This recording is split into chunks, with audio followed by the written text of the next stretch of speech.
Assalamualaikum students, hope you all will be fine. Welcome to my channel Master Study Zone. Students, हमने अपना reading skill का chapter start किया हुआ है।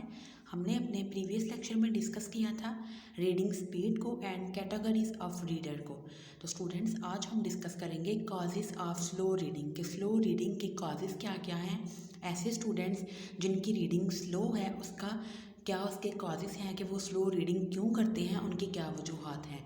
तो स्टूडेंट्स, अपना लेक्चर स्टार्ट करने से पहले मैं आपको बता दूं, अगर आपको किसी भी सब्जेक्ट में, चाहे वो ज़ूलॉजी है, बॉटनी है, केमिस्ट्री है, इंग्लिश है, फिज़िक्स है, साइकोलॉजी है, आपको किसी भी बुक पे किसी स्पेसिफिक टॉपिक पे आपको कोई नोट्स चाहिए, आपने कोई प्रैक्टिकल समझना हो, आपको कोई असाइनमेंट, कोई प्रेजेंटेशन का कोई टॉपिक आपने तैयार करना है, आपको उसका मटीरियल नहीं मिल रहा, आपको कोई भी प्रैक्टिकल चाहिए, तो आप मुझे कमेंट सेक्शन में मैसेज करें। इसके अलावा डिस्क्रिप्शन में मेरे व्हाट्सएप का लिंक भी दिया गया है, आप उस लिंक के थ्रू मेरे व्हाट्सएप ग्रुप को ज्वाइन करें। अगर आपको स्टडी से रिलेटेड कोई भी प्रॉब्लम होगी तो इंशाल्लाह मैं आपकी प्रॉब्लम को सॉल्व करने की पूरी कोशिश करूँगी। तो स्टूडेंट्स, आइए हम अपने टॉपिक की तरफ चलते हैं। Causes of slow reading. Slow reading के क्या क्या कॉजेज़ हैं। सबसे पहला कॉज देखिए students, finger and head movement. Some readers move their fingers along the line as they read. देखिए, जैसे मैं आपके सामने कर रही हूँ कि जैसे जैसे मैं जो वर्ड पढ़ती हूँ, मैं ऊपर साथ पेन के साथ जो है वो अपने पेन को मूव भी कर रही हूँ with the help of finger. तो स्टूडेंट्स, वो कहते हैं कुछ ऐसे रीडर्स भी होते हैं जो जैसे जैसे रीड करते हैं वैसे ही साथ अपने फिंगर्स को मूव करवाते हैं। तो ये स्लो डाउन करता है आपकी रीडिंग स्पीड को। As the readers eye inhibited by the movement of the finger as it stops and touches individual words. क्योंकि वो कहते हैं कि आपकी जो आइज़ हैं वो इनहिबिट करती हैं आपकी मूवमेंट ऑफ फिंगर से, कि आपकी आइज़ अब जस्ट आपके वर्ड्स को नहीं बल्कि आपकी फिंगर्स को भी देख रही हैं। तो इस तरह आपकी रीडिंग स्पीड जो है वो इफेक्ट, उसको रीडिंग स्पीड आपकी इससे इफेक्ट होगी। नेक्स्ट आगे देखिए, क्योंकि जैसे जैसे आप फिंगर को स्टॉप या टच करोगे इंडिविजुअल वर्ड्स के ऊपर, तो आपकी जो रीडर्स की आई है वो इनहिबिट होगी। नेक्स्ट आगे देखिए, some readers make unnecessary head movements as they read. अब कुछ ऐसे रीडर्स हैं जैसे जैसे वो पढ़ते हैं साथ मूव करते हैं, अपने हेड को हिलाते हैं।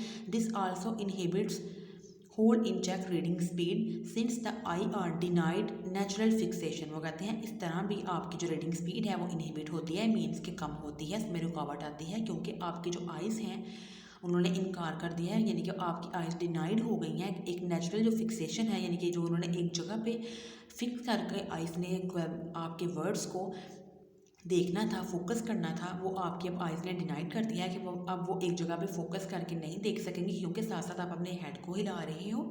तो आपकी जो आइज़ फिक्सेशन है वो डिनाइड हो गई है, आपकी आइज़ फिक्सेशन इससे अफेक्ट होगी। स्टूडेंट्स, नेक्स्ट आगे देखिए, आई एंड हेड मूवमेंट्स। अब देखें आई एंड हेड मूवमेंट कैसे इफेक्ट करते हैं आपकी रीडिंग स्पीड को।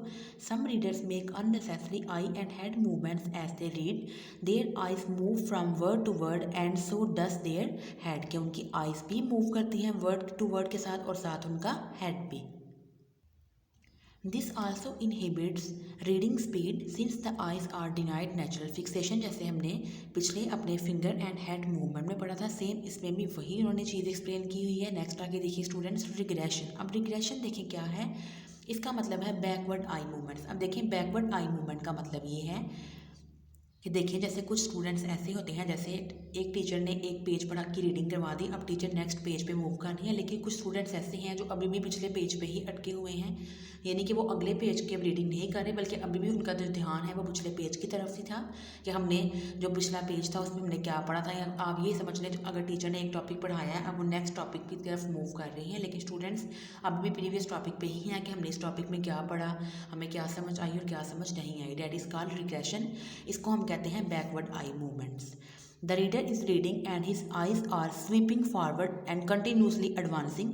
Suddenly he moves back his eyes to check previous words. ठीक है, यानी कि उसकी आइज़ क्या करती हैं, सडनली पिछले वर्ड को चेक करना स्टार्ट कर देंगी। When this is repeated again and again the speed of reading slows down. अब जाहिर सी बात है, जब आप बार बार आपका ध्यान पिछले पेज की तरफ है, आप बार बार पिछले वर्ड्स को ही देख रहे हैं, तो इस तरह आपकी रीडिंग स्पीड कम हो जाएगी, रीडिंग स्पीड आपकी इससे इफेक्ट होगी। नेक्स्ट आगे देखिए स्टूडेंट्स, वोकलाइजेशन। अब देखिए वोकलाइजेशन क्या है। Vocalization means reading aloud which is useful at primary stage where the aim of reading is fluency and correct pronunciations.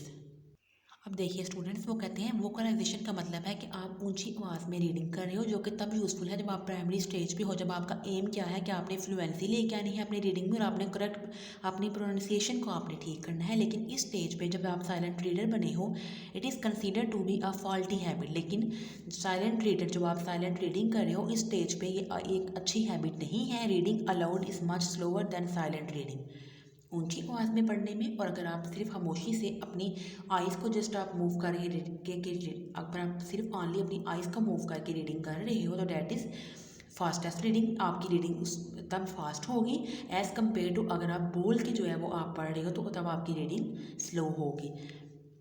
दोबारा इसको देख लेते हैं। Reading aloud is much slower than silent reading as our eyes move faster than our tongue, क्योंकि हमारी eyes ज़्यादा जल्दी faster move करती हैं देन आवर टंग, हमारी जुबान से। It is a reader vocalises, he will tend to read word for word instead of in sense group, saying the individual words as they are read, slow down efficient reading and distracts from overall comprehension of the text। तो students, vocalisation में उन्होंने आपको यही बताया कि vocalisation में आपने यानी कि बोल के आपने ऊंची आवाज़ में नहीं पढ़ना, जस्ट आपने अपनी आइज़ के थ्रू आपने साइलेंट रीडिंग करनी है। तो साइलेंट रीडिंग जो आप करते हो वो आपकी फास्टेस्ट रीडिंग होती है। तो इस तरह एक ये भी खास है कि आपने वोकलाइजेशन नहीं करनी, इससे भी आपकी रीडिंग स्पीड क्या होगी, स्लो होगी। तो स्टूडेंट्स, इस बुक में बहुत ही ईजी वर्डिंग में एक्सप्लेन किया गया है, ईजिली आप लोग इसको याद कर सकते हैं।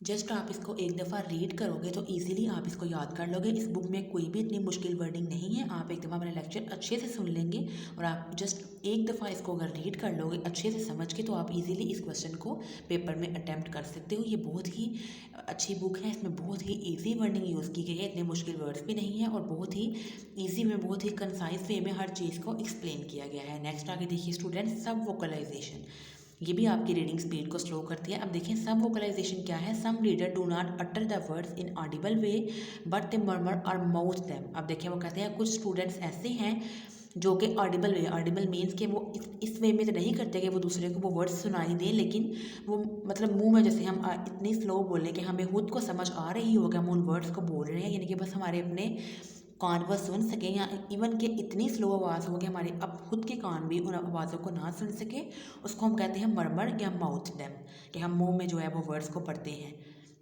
That is they move their lips as they read, यानी कि सिर्फ हम क्या करते हैं, लिप्स को मूव करते हैं जैसे जैसे हम रीडिंग करते हैं। The result is again slow reading, ये भी आपको क्या करेगा, ये भी आपकी रीडिंग प्रोसेस को स्लो डाउन करेगा। This slowing down affect of vocalisation और सब vocalisation can be understood by the following simple method of the reading process. तो कहते हैं इसको वोकलाइजेशन या फिर सब वोकलाइजेशन को आप इस तरह से, जिन्होंने आपके लिए नीचे लिखे एग्जांपल लिखी हैं, कि आप इसको समझ सकते हो। पहले देखें प्रिंट है, देन देखें आई है, फिर ब्रेन है, फिर प्रिंट है, आई है, वोकलाइजेशन है और नेक्स्ट आगे क्या है, ब्रेन है। तो देखिए स्टूडेंट्स, इसका मतलब क्या है कि हमारी जो आइज़ हैं वो रिसीव करती हैं विजुअल इमेज को फ्रॉम प्रिंट, यानी कि जहाँ पे प्रिंट लिखा है वहाँ पे हमारी आइज़ क्या हैं, यानी कि वो विजुअल इमेज है, कि हमारी जो आइज़ हैं वो रिसीव करेंगी विजुअल इमेज को and then transmit it to the brain, फिर वो उसको ब्रेन में ट्रांसमिट करती हैं। Where the message is interpret, वहाँ पे आपका मैसेज इंटरप्रेट होगा। When we vocalize or read aloud we add another stage to this process, जब वो कहते हैं जब आप रीड करते हो ऊंची आवाज़ में, तो आप इसमें एक और स्टेप जो है वो उसको ऐड कर देते हो, which results in slow speed of reading, तो आपकी भी रीडिंग क्या होगी, स्लो हो जाएगी। जैसे देखिए अगर हम ऑनली वर्ड्स को देखें या किसी पिक्चर को देखें, तो जस्ट हमारा वो मैसेज हमारे ब्रेन में ट्रांसमिट होगा, वहाँ से मैसेज इंटरप्रेट होगा। लेकिन अगर आप ऊंची आवाज़ से बोलते हैं तो फिर आप उसमें एक और स्टेज ऐड कर देते हो कि पहले आपका जो ब्रेन है वो उस आवाज़ को सुनेगा भी, फिर उसको मैसेज को इंटरप्रेट करेगा। तो इस तरह इससे भी आपकी जो रीडिंग स्पीड है वो क्या हो जाएगी, स्लो हो जाएगी। तो स्टूडेंट्स, ये हमारे 5 पॉइंट्स थे काजेज ऑफ स्लो रीडिंग में। सबसे पहले हमने डिस्कस किया फिंगर एंड हेड मूवमेंट को, देन हमने डिस्कस किया आई एंड हेड मूवमेंट को, इसके बाद हमने डिस्कस किया रिग्रेशन को, वोकलाइजेशन को एंड सब वोकलाइजेशन को। तो these are all the causes of slow reading, ये सब जो है वो स्लो रीडिंग के काजेज हैं। तो अगर आपको पेपर में ये लॉन्ग क्वेश्चन आता है what are the causes of slow reading, तो इजीली आप इस क्वेश्चन को लिख सकते हैं। तो स्टूडेंट्स, आज का लेक्चर हम अपना ये भी वाइंड अप करते हैं। नेक्स्ट हम डिस्कस करेंगे steps to improve reading speed, कि हमने अपनी रीडिंग स्पीड को अब इम्प्रूव कैसे करना है। ये भी बहुत इंपॉर्टेंट टॉपिक है। इंशाल्लाह नेक्स्ट हम अपनी एक नई वीडियो में इस टॉपिक को डिस्कस करेंगे। तो स्टूडेंट्स, अगर आपको मेरे आज के लेक्चर में कोई कन्फ्यूजन हो, आपका कोई क्वेश्चन हो, तो आप मुझे कमेंट सेक्शन में मैसेज कर सकते हैं। इंशाल्लाह नेक्स्ट हम एक नई वीडियो के साथ मिलेंगे, तब तक के लिए अल्लाह हाफिज़।